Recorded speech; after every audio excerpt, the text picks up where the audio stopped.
You don't need Netflix, you don't need cable. Hop on YouTube, welcome to the hood table, where we chop up local and global events vocally. You don't really wanna miss out on these conversations. Just joke a little, laugh a little, get that wine in your system, fill your glass a little, expose current events, talk trash a little. You never know, these opinions might clash a little. They addicted to the content, got them binge watching. You don't like it, then you want invited. Bet your friends watching in the house and your job parking lot before you clocking. They don't wanna miss a second of this HT content. Everybody think they got something to say, so it's an open invitation, bring it to the table. But if you come right, just know we ain't buying in. We gon' probably turn your back and tell you sorry, try again, Yeah, welcome to the hood table. You don't need Netflix, you don't need cable. Yeah, welcome to the hood table. You don't need Netflix, you don't need cable.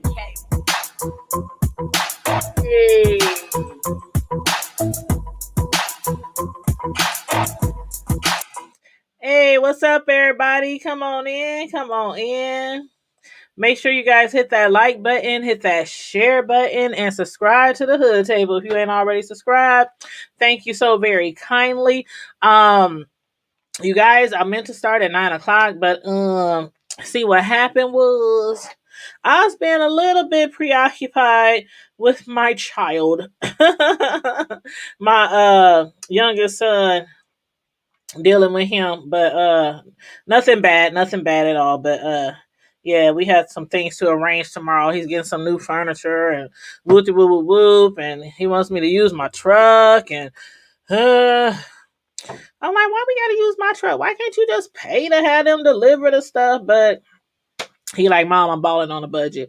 But anyway, welcome to the chat. Welcome to the live, y'all. We will be discussing the Belle Collective TV show, which is becoming one of my favorites. I have to admit, even though I think some of these ladies on this show is cray. But I mean, shit, when it comes to reality shows, they all crazy, right? Especially to be on a reality show and letting everybody into their personal lives and their personal business, health issues, man issues, children issues. I mean, Belle Collective has it all, from spouses allegedly cheating, kids getting out of pocket, need to be checked right in the chin, sisterhoods, just drama. Child, these ladies, boy. But I'm enjoying it. Hey, welcome to the chat, Miss Hogg. Hey, beautiful. Welcome to the Hood Table. Thank you, guys. Thank you all for your support as always. I've been going strong with my reviews lately. Tomorrow I'm going to make up a review for you guys. I owe you guys a review. I didn't realize that I didn't review the finale of the Have and Have Nots last month. And so once I realized it, I was like, okay, let me get caught up with all my current reviews. Then I'll, dip back to the Have and Have Nots. So I'll be doing that sometime tomorrow. So look for that notification if you are the Have and Have Nots fan. You said a hot mess, but I like it too. Yeah, same here. This is really becoming one of my favorites. And I haven't checked to see if they're going to have a season 2, but I do hope so. I hope this be one of those shows where they have like 5, 6, 7, 11 seasons, because sometimes we just get tired of the same old mess, the same old reality show drama, and we just need something, different, just like in these YouTube screens. Some of this shit gets so tired, I'll be like, damn, can we please turn the page? Can we please turn to another chapter? Start a new drama, a new beat, something. But anyway, feel free to comment in the comments about any of your thoughts on the shows or anything that I speak about, because there were many storylines that were taking place this episode. A lot of drama, a lot of health issues and decisions to be made and things like that. So we're going to go through it all, y'all. So I hope y'all got at least a good 30 for me. I hope y'all designated at least a good 30 for me. But right off at the beginning, it was Marie, her son, and it was talks of her husband, but he wasn't there. Not this episode. Was he there last episode? Yeah, I think he was there last episode. No, it was the episode before that. But Marie's household, it does seem like she's making some leeway, with her son, in his current situation. After their last counseling session, Marie was able to get some things off of her chest. One being, for her son to step up to the plate as a father and make better decisions in his life. Her son has 3 kids by 3 different women, and I think he's barely like 20. I think he's barely like 20. He's on like his first or second year of college or something like that. But on this episode, Marie wanted to include his children's mothers, into the counseling session. So she had invited them to the next counseling session, and she would have preferred for all 3 mothers to show up, but at least 2 of them. I can't remember why the other one didn't come, but at least 2 of them, attended the session. But how did y'all feel when Marie was explaining to the 2 mothers that did show up that her health had declined? You said you missed the last episode? Oh yeah, check that out on your DVR, girl. But her health is declining, and we know that she's dealing with lupus and fibromyalgia, or fibromyalgia. I can't never get it right. Y'all know what I'm talking about. But when she was trying to explain that to the mother of her grandkids, why was it me? Or was it like they were just sitting there like, whatever, just take care of our kids? I could be wrong, but they were just sitting there like so emotionalist. Like Marie was damn near brought to tears, and so was I, because I hate when people are sick, and y'all know I get really sensitive, hearing about somebody sick or somebody who died or something like that. But I got the feeling like they weren't even really like taking it in and stuff. And I don't know. But then when she started explaining, like, okay, she loves her grandkids. She will do anything for her grandkids. But instead of her being the first point of contact, her son should be the first point of contact. Other words, if they need money for something, call her son first, who will then tell Marie, who will then give the money to her son, who will then give the money to one of the baby mamas. Yes, her son is dealing with some anger issues. He's dealing with some don't know how to or can't take care of his kids issues.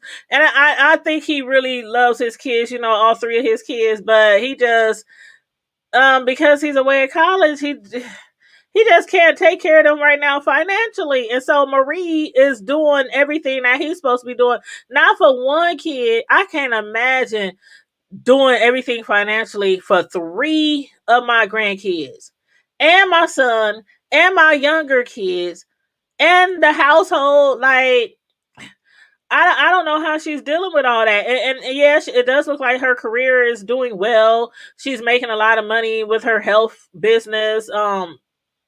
But still, that's a lot of responsibility. And she has lupus, and fibromyalgia. That's just a lot. Just a lot. So I'm thinking like, okay, basically she told them overall, it should not matter where the money comes from as long as they go through her son first. And although I got what Marie was saying, if that's the case, just set up a bank account for her son, to receive like a weekly allowance, because then she could like have money directly deposited weekly or something, for her from her personal account to her son's account.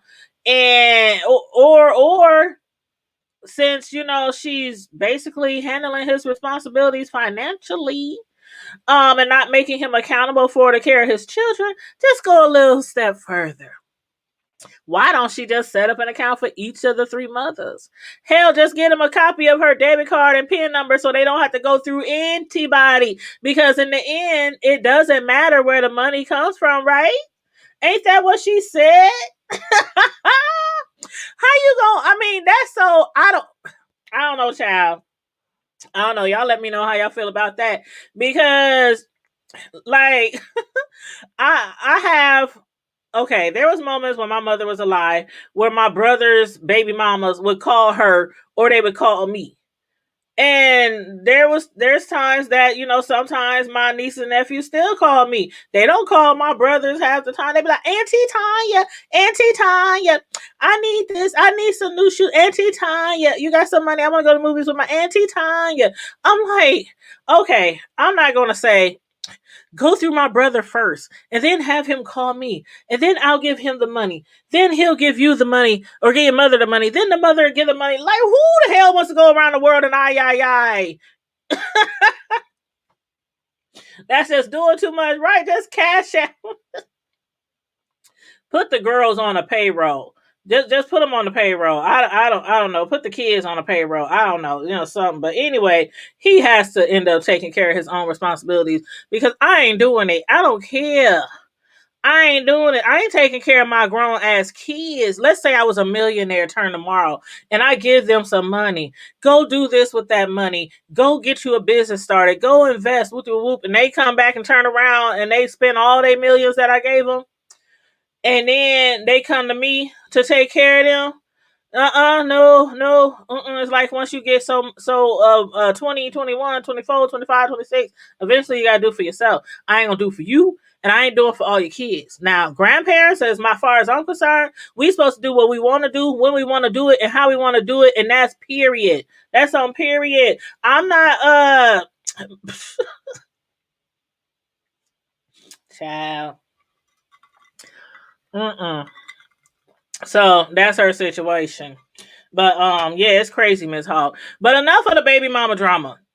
Let's discuss Marie and her husband, who still hasn't found his way home, nor has he been answering any of her phone calls.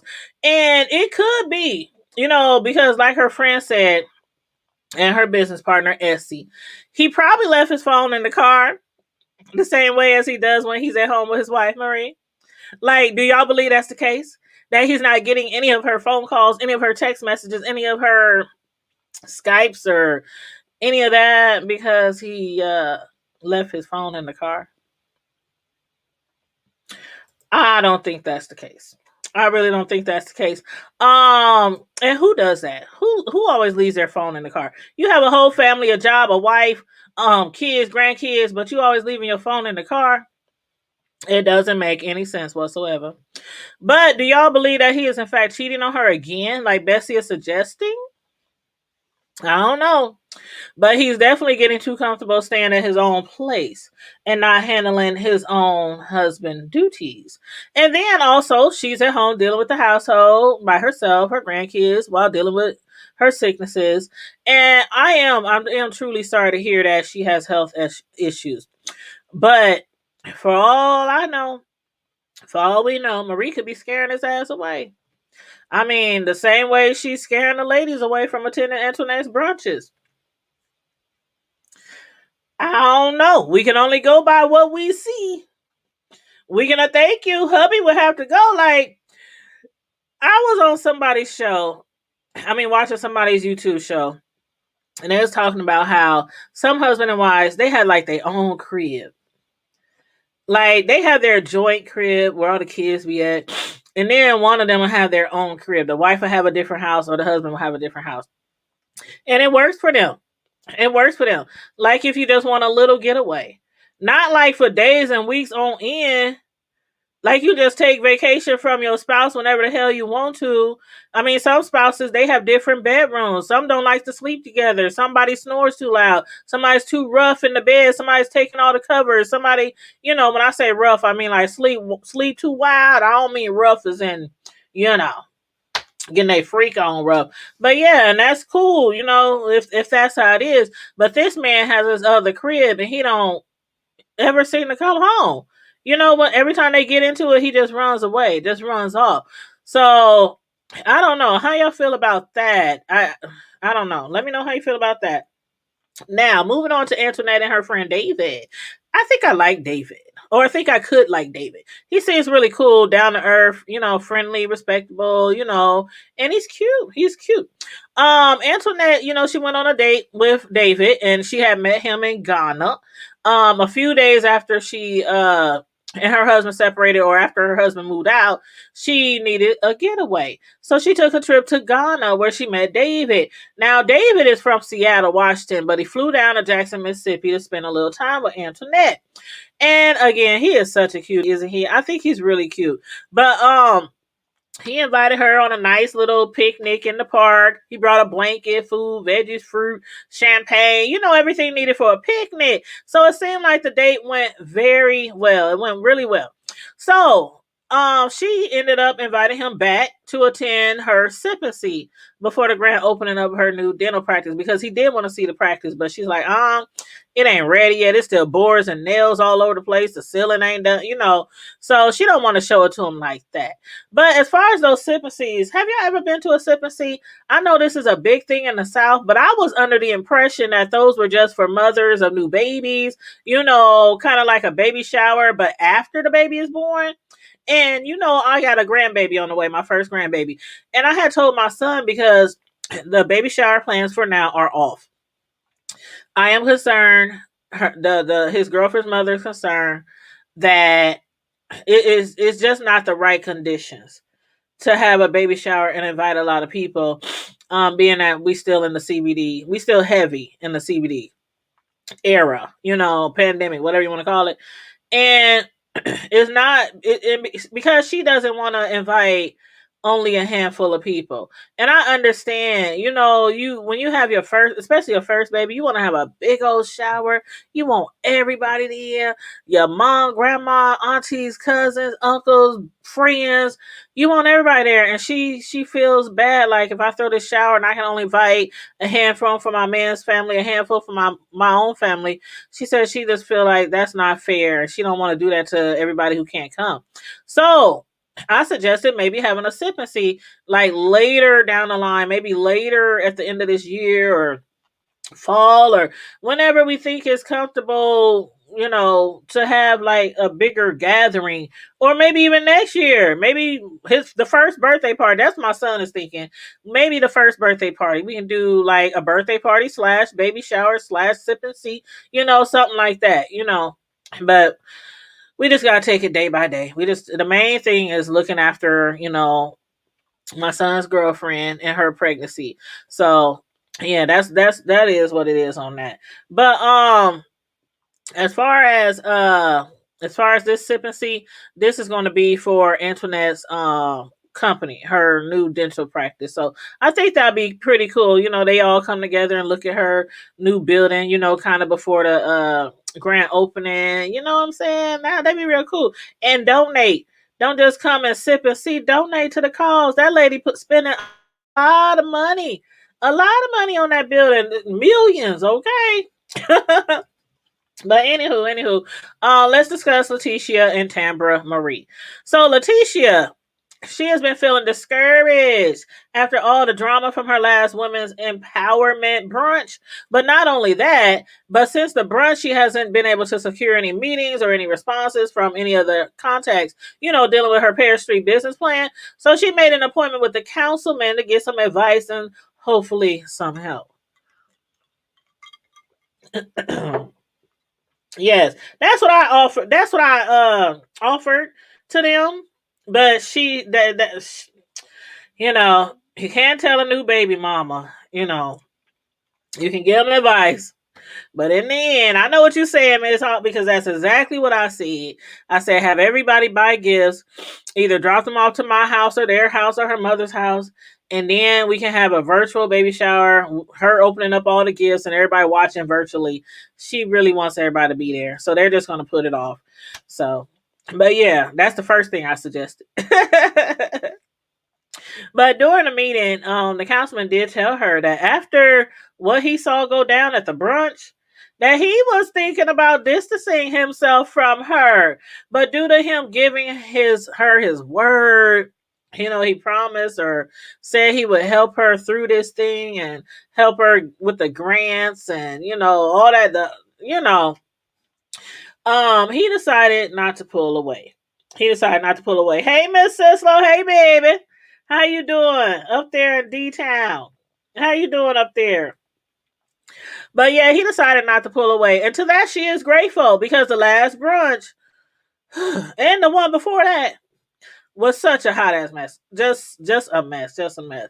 But as far as Tambra and her ex Damon, since the last date went really well, Tamara and Damon met up again for another date. And please give me your honest opinion of Damon. Let me know how you really feel about this Damon. Because keep in mind, they were together a long time ago. Things didn't work out too well, but they kind of remained friends. And now they just started recently dating again. But they set out for another date, which she so desperately needed after all the drama and health issues she's going through. And as Tamara explained to Damon, she has been dealing with some issues also among her girlfriends. So what she's planning to do is have a sistervention at her home. Damon was like, "What the hell? What the hell is a sister?" And I never heard of that either, but it's kind of cute, Sistervention. I get the whole idea. The mom was like, "What the hell is that?" But from what Tambra explains, it's basically an intervention for a sisterhood to be able to communicate with each other to try to move forward. And might I say that I do believe she only planned that for the sake of her friend Letitia's Paris Street plans. Let me know if you agree. Let me know if you don't agree. But that's just how I felt about it. But either way, Damon didn't seem the least bit interested or entertained hearing about her sisterhood drama.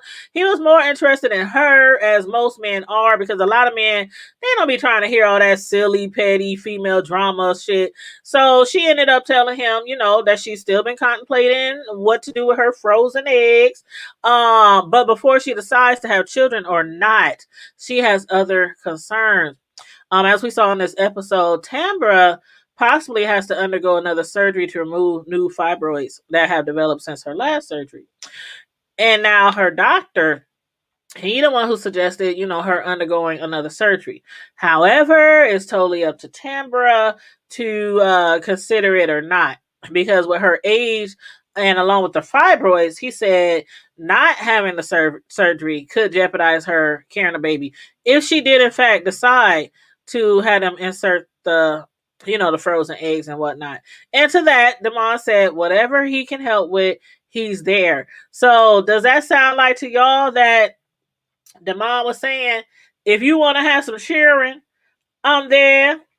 Maybe I can donate some sperms to go with them eggs. We can mix them together and raise the kids together as husband and wife. That's what I was getting. That's what I was getting, because he does know how much she want a family and how much she want kids. So why start this whole relationship thing over again if that is not both of your plans? So yeah. So, and it has been years, it has been years since the two of them were together, since they've been separated. So to me, it does seem like they're both on the same page. It seemed like he said, you're more mature now, you put off having kids because you were career driven. But I think, they both agree that it's time for them to maybe, see where this thing can go between the two. So yeah. But the last thing that I want to talk about, the last thing that I want to talk about, and that was the drama at the Sistervention.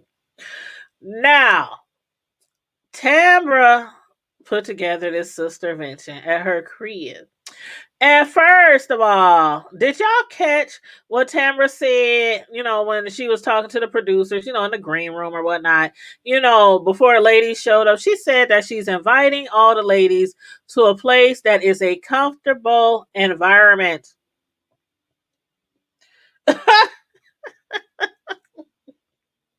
I knew right then it was about to go down.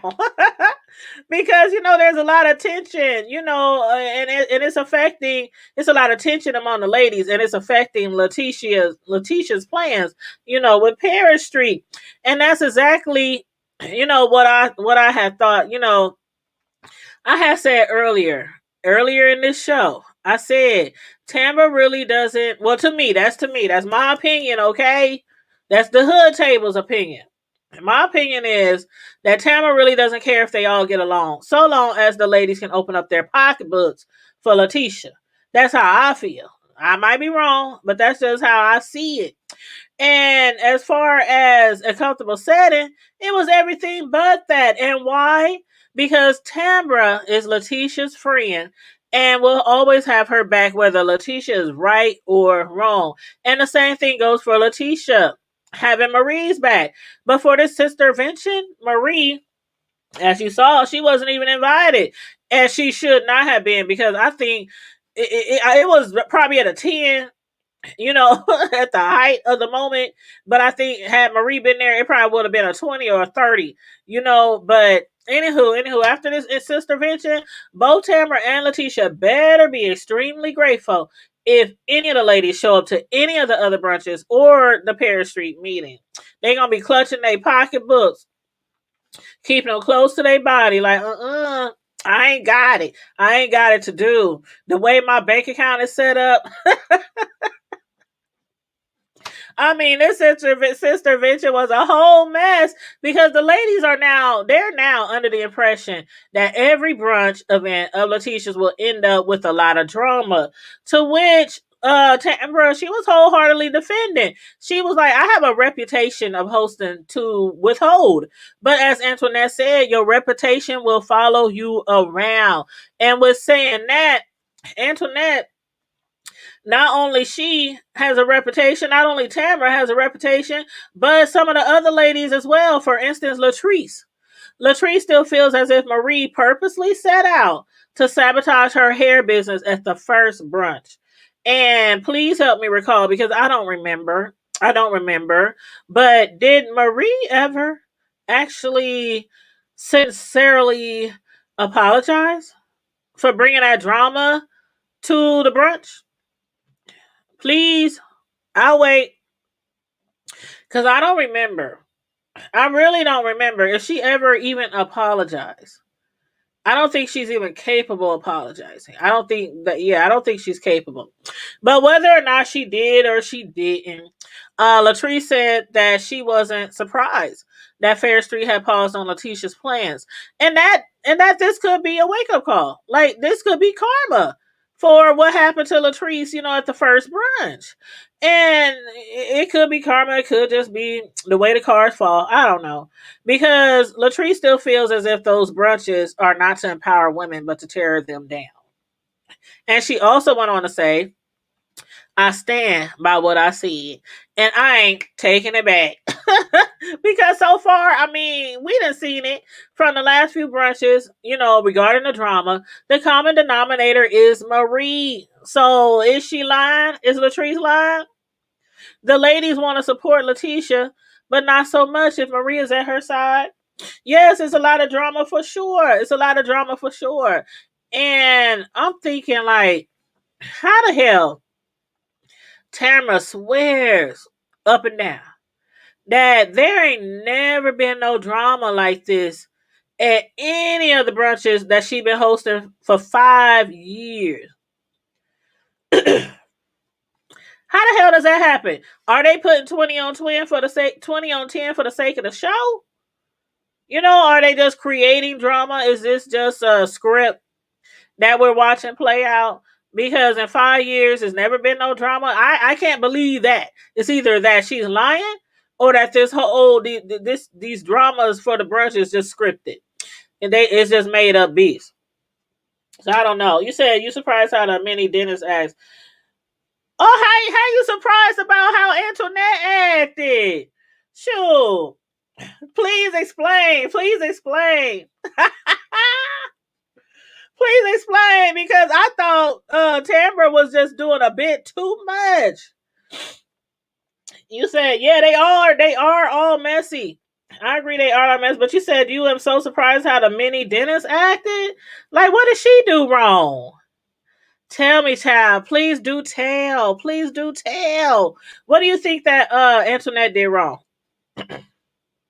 Because I was surprised they all wasn't trying to, like, okay, Tambra. Tambra was upset because not only was she defending her friend Letitia, but she's defending her the brunches, that she be hosting, that she has hosted in the past. But Antoinette was basically demanding a better experience of the brunches. Like, you want us to keep coming to these brunches. You want us to dip into our pocketbooks to either invest or donate to the Ferris Street cause. But every time we come to the brunches, Marie is completely just out of control. Like, okay, what do Letitia calls it? She calls it dang it, what does she call it? Class. Okay, that's what she called it. Classy ratchet. Letitia calls it classy ratchet. Ain't nothing classy about it. Ain't nothing classy about the way Marie was acting at the first brunch or the second brunch. She said classy ratchet. That's a new one. That's a new one. Marie was acting like she was ready to fight at both events. That's not classy ratchet. You said, but Sister Big Hat was doing so much. Yes, she was. Marie, man, Marie, in that big old hat that she had on. Yeah, she was doing a bit too much. She was doing a bit too much. But I think Antoinette the dentist is bougie, but I think they all bougie. But it is what it is. All these reality shows, all the women from Love and Hip Hop to Housewives of Atlanta, Basketball Wives, they all bougie. But deep down inside, they ratchet. They ratchet. I wouldn't call it classy ratchet, but they definitely ratchet, y'all. But when after Antoinette said she basically was demanding a better experience of the brunches, that's when Letitia walked in. She walked right in at the intensity of the conversation. So of course, she felt like she was walking into a lion's den. She was like, "What's this all about? What's going on? What did I walk into? What are y'all talking about?" And in response, a few of the ladies tried to explain their feelings towards her brunches and towards her friend Marie, but Letitia, just like Tambra, was not accepting of their constructive criticism. Marie said, "Oh, so while y'all are saying that Marie, no. Letitia said, so while y'all are saying that Marie is not a good look for me, are y'all a good look for me?" I was like, no, she didn't. Can you believe she said that, y'all? I was like, no, she didn't. First of all, you are the one who sought out those ladies. You are the one who sought out those girls, those ladies, those business women to open up their pocketbook for your dream. Antoinette has a whole new dental practice that she's building from the ground up that costs millions. And she's doing it alone. She's doing it alone. And then she still offered to pitch in for Letitia's dream for Paris Street. So to me, all the ladies are saying is just, at least please deal with your friend Marie, because she's such a turnoff. She's such a drama queen. But that's what I was getting. That's what I was getting from what was going on. But Letitia still wasn't feeling that at all. And I believe that that's mostly because of the fact she was not invited to Antoinette's Sage and Champagne party. And as a matter of fact, Letitia accused Antoinette of tearing her down at the Sage party, when in fact that wasn't even true at all. And how the hell somebody messed up some gossip in a town the size of Jackson, Mississippi? That was crazy to me. That was crazy to me. Like, the ones who were very opinionated about Letitia at the Sage party was Kaylon and Latrice, not Antoinette. But even with that, Letitia, she was missing the whole point. She believes that Latrice should also be accountable for her actions, when Latrice only reacted at Marie coming for her and her business. I'm like, see, I don't know. And then the fact that Latrice, after the first brunch, Latrice started calling Marie man. Y'all, I was hollering. She was like, man. Letitia, that didn't sit well with Letitia. She was like, as women, you cannot be going around here calling women out of their name. Latrice the name Marie Man. And I'm like, I'm from the hood, y'all. I'm from the hood. There's a whole bunch of brothers in the hood named Man, Lil Man, Big Man. You know what I'm saying? But not one single woman have I ran into named Man. I was cracking up. I was dead. I was like, so done. But anyway, the first two branches, uh just like the first two branches, this Sistervention blew up at the end with Tamara Marie going off. The ladies right now, they really need to see some empowerment, not more arguments, especially if they want them to donate to the cause or invest in the cause. But Tamara was going ham. She was going ham on Antoinette. She was clapping her hands, talking about, hold up. Let me tell you. You know how Antoinette be talking, how Tamara be talking. Let me tell you. Hold up. I live this life for empowerment. I preach empowerment. I get paid to entertain her. Cut me a check. Oh. Her and that voice, man, that voice is like,